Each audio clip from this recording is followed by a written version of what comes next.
Welcome to the Maryland PTAC podcast, Assist and Win, where we showcase client success stories and feature procurement experts to help small business owners. I'm your host, Yasmin Razak, and I'm the Marketing and Training Coordinator here at the PTAC. Today's guest is Mr. Richard Paden, a procurement specialist at the Maryland PTAC. Hello, Richard. Good morning, Yasmin. Thanks for joining us today. Richard has been part of our program since 2014, and his primary area of assistance lies in Howard, Prince George's, and Montgomery counties. During a career spanning over 30 years, Richard has identified, qualified, and conducted capture management and key personnel recruiting for numerous multi-year government contract awards. Thank you for joining us again today, Richard. You're welcome. Okay, so why don't we start off by you telling us a little bit about your career background and how that journey led you to becoming a PTAC counselor. Sure. Well, after graduating from a college, my first job was with the Gillette Company, where I was provided a lot of structured sales and marketing training that taught me the importance of knowing your client and the client's business, their history, and what's important to them along with their goals. So those key cornerstones have carried me forward through the consumer products industry and later into the federal information technology sector.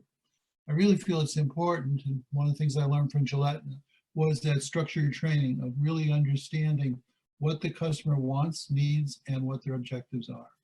After several years, I contacted DLA, had a pleasant conversation with them, and they asked me if I would be interested in becoming a PTAC counselor.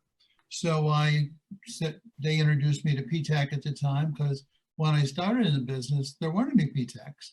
PTACs didn't come around until the late 1980s. And, that was, before I started, or excuse me, after I started. So I did all this stuff all on my own and didn't have the benefit of the coaching that PTAC can offer. And it also, since I've retired, gives me an opportunity to stay in touch with what I spent more than 30 years doing for my professional career, and that was selling to the federal government. And so sharing the experiences I had with new clients and being more and more familiar with procurement processes, I think I'm really getting a lot out of it. I think the clients are too. Now, why is it important for you to help other business owners? I look at it more from a perspective of that today, so many people really have different orientations. They're not familiar with a competitive process. They may have some commercial experience, or they may not have any commercial experience, but have academic experience. And in that role, they identify opportunities, qualify the people, and get off and get started, all right? But they don't really go out and meet with people. They don't understand what they really want. And consequently, most of them that meet with me have been unsuccessful.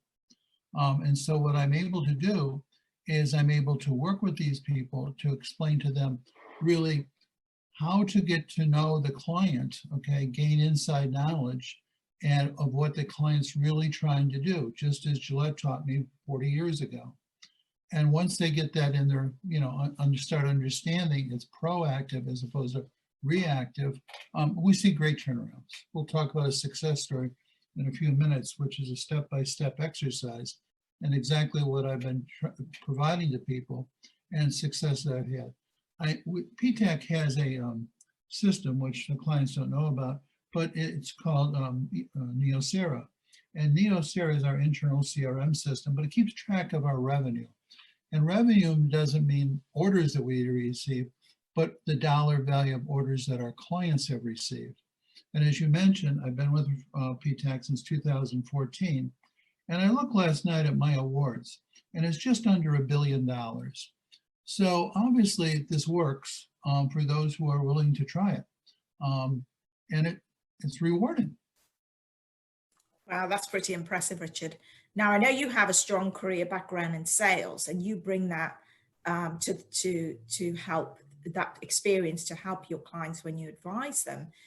How do you think your experience in sales helps you guide business owners in the procurement world? Can you give a specific example of one or two things that you like your clients to focus on or to build their strengths on? Well, yes. So one of the things I like them to build their strengths on is their past performance. And quite honestly, federal contracting isn't for everybody. And if you don't have past performance that you can leverage to obtain new business, you're really hurting. I encourage people to try to start off as a subcontractor, even though they may have good past performance, because they aren't skilled at writing really effective and winning proposals. So I say, work on your past performance, come up with some success stories, and I'll work with you on doing that. And the success stories support what you say you can do. Remember, people want to do business with companies that are good at what they do, not people who think they can do what they want to do. So my big thing is leverage, look back over your shoulder, identify your success stories, and pursue those. That to me would be number one. So in addition to having the success stories, everybody knows it's easier to talk to your friends and people that you know than strangers, even for seasoned sales guys. So I would tell people, say, well, I want to go focus on FDA. I want to go focus on FAA. I want to go focus on this one. And I say to them, okay, fine. So what is your strategy for obtaining business there? Well, you're going to teach me. Well, that's not a good answer. So what I really need to do is don't worry about FAA or FDA or whoever. Look over your shoulder and figure out who you know that works for the government or works for a government contractor that you could talk to and say, hey, I'd like to get into federal contracting. I'm really good at statistical analysis. And I wondered if you could help me identify the areas within your agency where you do your statistical work. And maybe, we might be able to have lunch together or have a drink at Starbucks, a cup of coffee at Starbucks. And maybe I could meet with one of the people there. I'm not trying to get you to meet with or promoting my clients to meet with the managers because you don't really know what to talk to the manager about. A few minutes ago, I was talking about understanding the client's needs. So I'm advocating you work with someone you know who can introduce you to someone at the agency where you can get in sort of the side door and understand what they're really doing and what their hurdles are and how you can help them. And quite honestly, 75% of the time, they got everything covered. So you're not going to get an order from everybody, but where you're able to find an inside champion who can help you identify something you can do, and you can get in touch with the people and understand what's going on, then you want to go meet with the prime contractor's project manager, identify who the other contractors are who are in there, because they'll be bidding on the contract when it's recompeted. So it's sort of a 1, 2, 3. Know what you're good at, know someone who can help you get into the agency, learn what the agency needs, and then convey your successes and how you could help them, and then you'll be off to a running start. Great advice. Now, what's the number one mistake you see small business owners make in contracting, and how can they avoid it? They don't understand that selling is a competitive sport.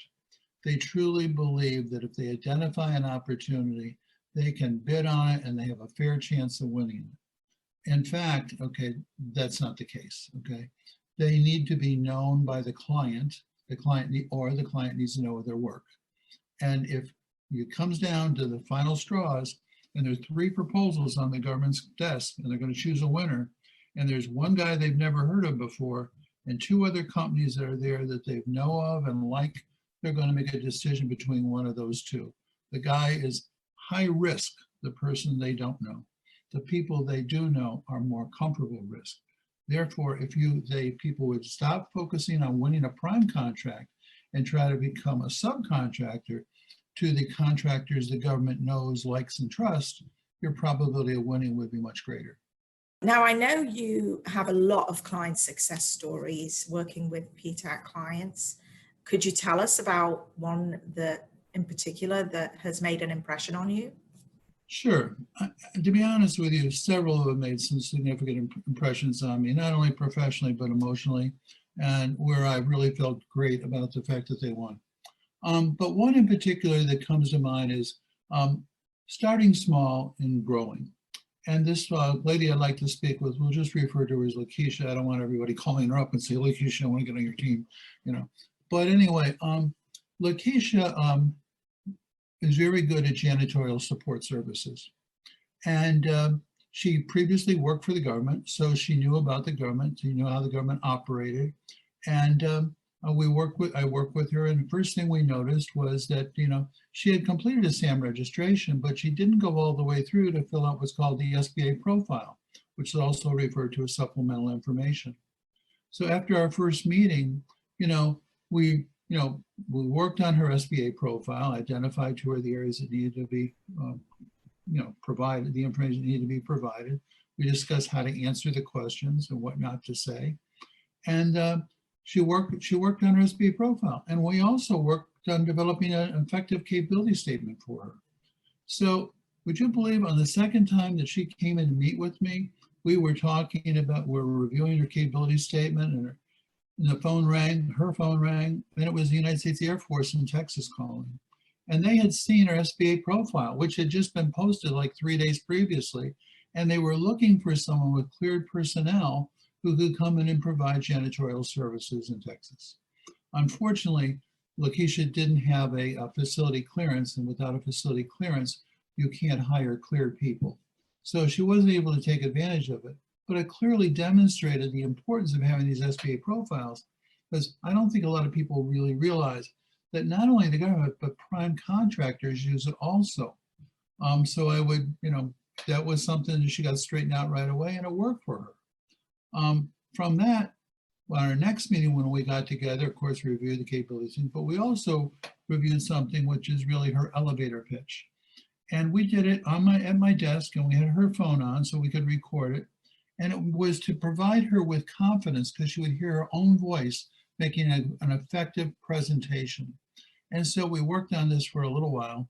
And then after she got comfortable with it, she introduced to me that she found a sources sought from the Department of Interior to clean some lavatories along the National Park Service's running trails in Washington, D.C. It was really a good choice for any a new federal agency. She'd never worked at the Department of Interior or the Park Service before. But why was it good? Because it was a small requirement that many others would pass over, as it was for cleaning lavatories, for Pete's sake. A lot of people don't want to do that, okay? But Lakeisha was willing to start there, and she had more than sufficient relevant past performance in her previous experience in the last 3 years of doing janitorial service. Much more sophisticated, much more complicated, and require more people than just cleaning 9 Johnny spots, if you will, along the Park Service trails. She was really overqualified for the opportunity. Therefore, she had a great chance of winning, right? But the next step we really got into that day was we wanted to make a phone call. Lakeisha was a little shy and felt uncomfortable about actually speaking with contracting officers and making cold calls. But she had confidence in her new elevator pitch that we'd worked on, and she practiced before she came in that day, and her streamlined capability statement. So now she was relying on 2 things that we had built for her to use, and she used them as guides, okay, when she spoke with people.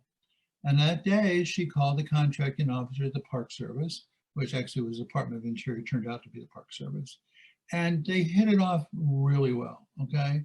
So well that, they invited her down immediately. This was a sources sought announcement. It wasn't an RFP. And people should know from a contractual point of view that once an RFP is released, the contracting officers really should not be talking to people who are interested in pursuing the opportunity. But they can talk, and everybody in the government can talk before an RFP is advertised. So when a sources sought is out there, that's just a marketing exercise they're doing to try to see if they're eligible companies. So she was very comfortable speaking to Lakeisha, and she invited her down to the Park Service. She went down there, she met with them, she met with the facilities management director and the government project manager for the work of cleaning the lavatories along the Park Service trails. And lo and behold, she won. And the significance of winning it was only about $117,000 a year. But she suddenly knew that she had $500,000, $500,000 coming in over the next 5 years. Her whole personality changed, her whole confidence in her life changed. And that's the benefit of doing business with PTAC and with the federal government. It gives you long-term stability. 5 years is pretty long when you look at the commercial marketplace, which often people have 6 months of engagements. Well, after winning that, she went on to win a contract with the more work from the Department of Interior, more work for the Park Service. She obtained another contract, Department of Homeland Security, and she won a 5-year contract from Department of Homeland Security, TSA, in the Pacific. And she also won a pretty impressive contract to provide janitorial services for the U.S. Army at West Point to clean their barracks. So that's a real success story in my mind. Now, it took a little while to do it. We didn't do it all in one day, but we got off to a fast start, and she got off to a fast start because she was going after something that she was more than ideally qualified to do, had great past performance doing it, and has a great personality as well. That's a great story. I know I've met Lakeisha. She's a great person, wonderful business woman, and I just love hearing our client success stories. I know she's going to continue to do really well, which brings me to my next question, Richard. For people listening to this who think, I don't know if I need to see the PTAC, I think I could figure this out on my own. What would you say to them? Why is it crucial for people who want to become successful contractors to go to the PTAC for help? You know, there's a character, and I do mean character, Donald Rumsfeld. He was a Undersecretary for Defense a few years ago, and he came up with this term that was on TV for weeks. You know, they're unknown unknowns. And that's what PTAC does. PTAC identifies to you the things you don't know about government contracting. You have an idea about how to go about it. You've read this, you've read that, and you're ready to go charging forward. But, you know, there's a lot more to it. Yesterday, for example, I had a conversation with a guy who was very concerned because he really wanted the Army to have the fixed price contract because he felt comfortable with a fixed price contract. And I started talking to him a little bit about cost plus fixed fee contracts and how it's really to his benefit to use cost plus fixed fee contracts. At the end of the conversation, he was really enlightened. So we can teach you things or inform you of things that you may not be aware of that can really help you win and save you time. And before we wrap up, I always like to ask my guests this final question. What would you say to business owners is the key to success in government contracting? Well, that sort of goes back to our very beginning, okay? And the real success to government contracting is to know who you're going to sell to and have a plan to leverage your successes to obtain business. And I would think for most part, okay, you'd have a better chance of winning if you start off as a subcontractor than as a prime contractor. A lot of people approach me because they want to get an SBA 8A contract. Well, the reason they want to get that is because they've heard this term sole source. Well, one of the things that PTAC enlightens them to that they may have read but not really penetrated them is the sole source contracts cannot be for more than $4 million over a 5-year period. So if you divide 4 million by 5 years, it's only $800,000 a year. And in this area, the Washington, D.C. area, I'm going to say 80% of my clients are in the IT area. The average guy's fully burdened expenses, not, we call it rate, but his fully burdened expense to the company is about $200,000 a year. They may be making 160, but in this area, the fringe benefits account for 33%, and there's G&A as well. So you get up to 200. Well, 200,000 into 800 is only 4 people a year. It's a pretty small piece of business to be getting, okay?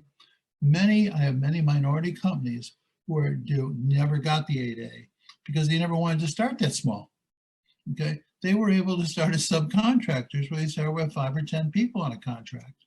So my thing is, know what you do, know what your past performances are, and have a plan for getting into the government. Yes, that was great, Richard. Great advice and great stories. It was great speaking with you today. I always love learning from your past experience and to get firsthand accounts of what it's like working with our clients. So thank you so much for sharing this with us today, and enjoy the rest of your day. Well, you're welcome.